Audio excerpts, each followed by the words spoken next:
As stressed in previous video, the so-called system of principles is a law group that reflects the intrinsic link of things.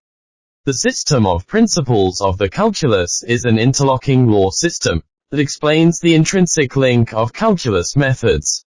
In Ding's opinion, the current principles of calculus established by mathematicians headed by Cauchy fails to reveal the intrinsic link of the calculus methods. Today we will introduce his critique on integral and solving differential equations. Let us make a comparison between Cauchy's and Leibniz's systems. According to current system, indefinite integrals and definite integrals are not unified integrals. The definite integrals is the limit of the sum, whereas sometimes the indefinite integral is the inverse process of taking the derivative, and sometimes the indefinite integral is the inverse process of the differentia. Only when calculating, the definite integrals refers to the indefinite integral.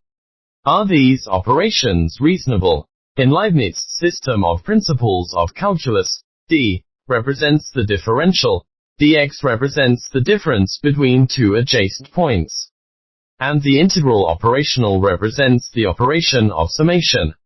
That is to say, the differential is the miniaturization of a certain interval at the point level, and the integral is the accumulation of the result of miniaturization at the point level. The differential is the inverse operation of the integral, and vice versa. There exist no essentially two different kinds of essentially different integrals, or to say, definite integrals and indefinite integrals are unified in theory, and the derivative is the differential quotient. By a comparison of the two, it's not difficult to see that Leibniz's system are the real fundamental calculus principles, while the current system of principles of calculus, represented by Cauchy's theory, fails to hold water.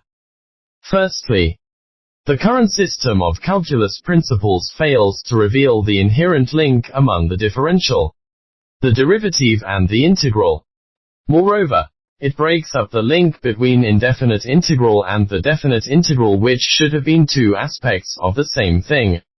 If there is a link between them, it's just that the latter draws support from the former in calculation. Secondly, in the current system of calculus principles, the derivative is acknowledged as the instantaneous rate of change, and that the derivative is the differential quotient, but the differential is not an instantaneous volume. Consequently, there exists no instantaneous change rate. Therefore, the integral fails to be the inverse process of the differential. In this way, the differential is a monster from nowhere, and its application is no more than the approximate calculation, whose accuracy is much lower than series methods. Thirdly, the separation of variables is a classical method to deal with differential equations, which is to transform all derivatives into differential, and taking integrals at both ends. This effective method reveals that the integral is the inverse process of the differential. Here we take integrals at both ends for differentials instead of anything else, which are integrals in Leibniz's sense.